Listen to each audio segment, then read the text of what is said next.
Welcome back to Uncut with Lucia. Today we are speaking with Mark J.Rose. He's the author of the Matt Miller in the Colonies series. The fourth book of the series is called Architect, is out now. It's a pleasure to have you here at worldauthors.org, and thank you for joining us. Well, thanks for having me, Lucia. I appreciate it. Of course. So, Mark, you have a doctorate in pharmaceutical chemistry and are currently working as a director in biotech company. So, Mark, what made you start writing? Oh, I've always had these ideas in my head. And then there's also, I needed a creative outlet. As a scientist, you don't tend to have that kind of creative outlet as far as being, an artist. You're more creative in the way you put medicines together and whatnot. So I've been working in the pharmaceutical industry, and again, it's with scientists. I needed to kind of have a relief valve, I think, to open up to be able to do something creative in my life, and it became writing. Hmm. And did you always aspire to write fiction, or have you explored other genres? I think that the book that changed my life really, I had read a lot of science fiction kind of growing up, but it was the book Dune by Frank Herbert. And I realized that somebody could take me off into a complete, a completely different world. I had read a lot of Ray Bradbury before that, and I kind of understood what science fiction was, and learning that science fiction wasn't about actually science at all. It was about humanity and how humanity interfaces with all these the scientific advancements. But then Frank Herbert really showed how you could immerse yourself in an entirely new created society, and that kind of just changed me. And I started wondering how he could inhabit my mind the way that he did. And then I thought, I wonder if I could do that to somebody. And I hope that my books actually do that to my readers. Hmm. Yes, actually, talking about books and your readers, your latest book is the fourth installment of Matt Miller in the Colonies series, and it's called Architect. So, can you quickly Yeah, show? so Yeah. this is the book Architect. It's again, like you said, it's the fourth book in the series. The first book is Journeyman. Second book is Prophet. Virginian is the third, and then this one was released last month. Mhm. And can you quickly tell us what this book is about? And also, I'm curious to know why Architect. Well, the series is about a 26-year-old scientist who wakes up in colonial America and has to figure out how to survive. And then the series follows him over the course of a decade as he makes his way into the colonial world. He initially starts off, he meets a beautiful woman, and it changes his life, and he has to make some decisions based on that. Now, this fourth book is Matt Miller as a more mature man. At first, he's making kind of young man decisions and all these kind of silly things that we do as young men in our 20s, but now he's in his 30s. He has a family, and he has to deal with all the things around him.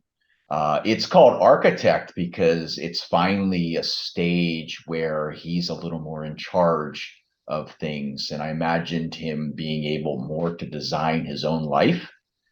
It never really kind of works like that, as we all know. It's society around us that we have to react to, but we're in a little more in control. We're in a little more of constructing who we want to be. And so it wound up being the title was Architect. Hmm.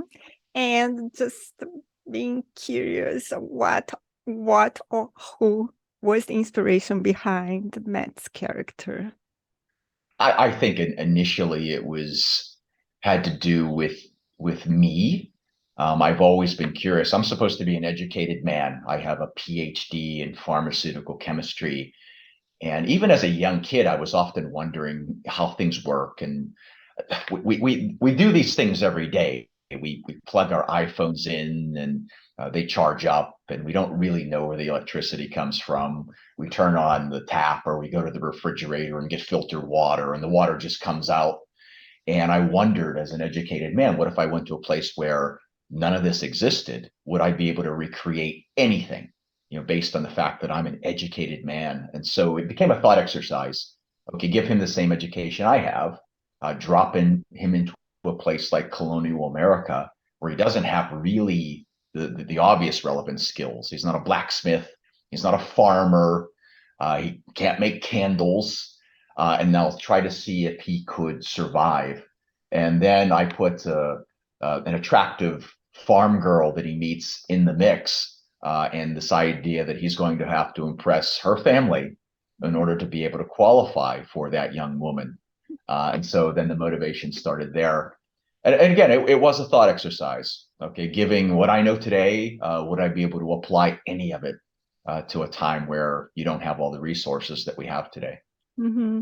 I can imagine, for example, Matt Miller trying to impress this girl, like talking about, I don't know, Facebook. Oh, Right. He has no real skills. He's going to be impressed by, can you ride a horse very well? He comes from Philadelphia. He comes from the city. Of course, he can't ride a horse. Can he farm? He can't farm. What are his hands? He's never, worked an actual day in his life in her mind. And so it becomes, again, his adventure trying to move through this society and kind of gaining these skills. Eventually, he finds something, and I'll give the readers that. yeah, I'm curious already. So, Matt, sorry, I'm calling you Matt now. So, so, so, Mark, you work in pharmaceutical research, but your research doesn't stop here, doesn't stop there. And I was reading about your work. You also aim to be historically accurate and research places and times to create plausible fictional narratives. So, can you tell us more about the research process? Because for me, I think it sounds like it's the most difficult part, but I don't know. I want to hear from you. I think it's not difficult as such. I think there's something magical about it. It's like staring at it's as difficult as staring at a great work of art. It's as difficult as watching a really good movie. Because what happens is you start to become immersed in this world. And as part of the research, there's probably two main parts of it. One is going and reading, well, three, I would say, reading biographies and autobiographies, and then also reading, sampling the writings of historical characters and learning their voices. And somehow you wind up getting immersed in their personalities. And then the other thing that I've tried to do is visit some of the places where my characters interact. So I went over to London and I visited Ben Franklin's house, because that was going to be a place where Matt Miller, in the third book, went to visit. And I wanted to be able to walk the same steps that Ben Franklin walked. I wanted to touch the railings where Ben Franklin grabbed onto. And then the most recent book, Architect, a lot of it takes place in Williamsburg, Virginia.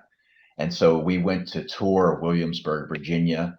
Some of the book takes place in the courthouse, and we went and toured the courthouse. We walked the streets, and there's a special kind of, and I can't explain it, there's a special kind of vibration that you get from being in the presence of these historical artifacts. And I would say, can you quantitate it? And I'm not sure, but it's the same feeling you get when you go and look at into a museum and you look at the Mona Lisa, or you look at the Statue of David. There's something special about being in the presence of that thing, and I can't quantitate it, but it's real.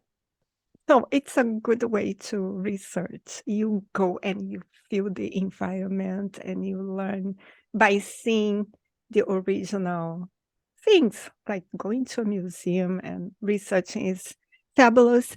And also, Even the original book, the first book was some of it was inspired by a tour through the Smithsonian, the American History Museum, and wonderful. looking at the artifacts, looking at the possibilities, and some of the characters that you'll see throughout the book, they're real characters that have been inspired by actual events. And so I try to make everything historically accurate as well. So what's going to happen is these characters are going to bounce off of events and people that would have been historically accurate and there at the time that my characters are in 1760s Virginia. Interesting. And what message you hope readers take away from your book? Well, I think fiction-wise, I hope that my readers are inspired. There's something very inspirational about the hero's journey, about following a character who has he's motivated by doing good things. I started to have a bad reaction 10 years ago to our obsession with anti-heroes. We were obsessed with Tony Soprano for a while, and he had this idea that he was doing the best for his family, no matter how despicable his acts were. He was going to protect his family by whatever he did. And I didn't like that. I didn't like the anti-hero. And so I wanted to explore a real hero. And I think that you'll get that from the books. Matt Miller is a real hero. He does what he needs to do for his family, but it's good. He's a hero in every sense of the word. And so I think there'll be some inspiration for that.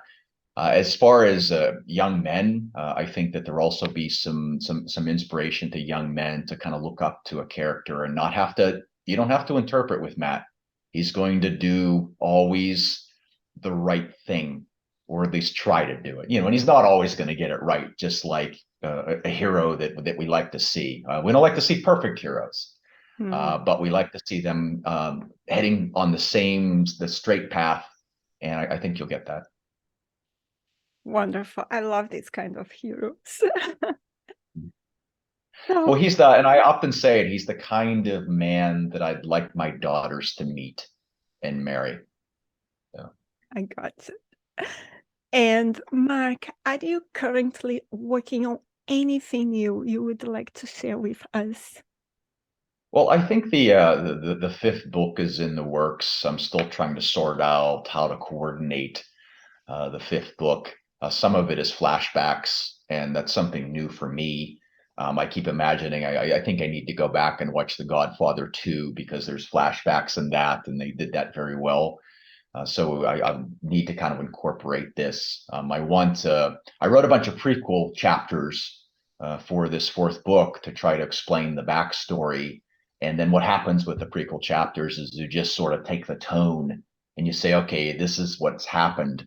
But I kind of would like to show these prequels and figure out how everybody got there in the beginning and intersperse that with modern colonial times. So yeah, that's one, and I'm working on some other things as well. I'm interested in artificial intelligence these days, and I'm also interested in the brain and human consciousness and this kind of interaction that I think is eventually going to happen between artificial intelligence and human beings. That's another book that I've written a few chapters for. Well, you've been doing so much, and I know you love time travel. Yes. And I'm curious to know, okay, you cannot tell us, but I have to read your book because I want to know if he will be able to bring the girl to the future.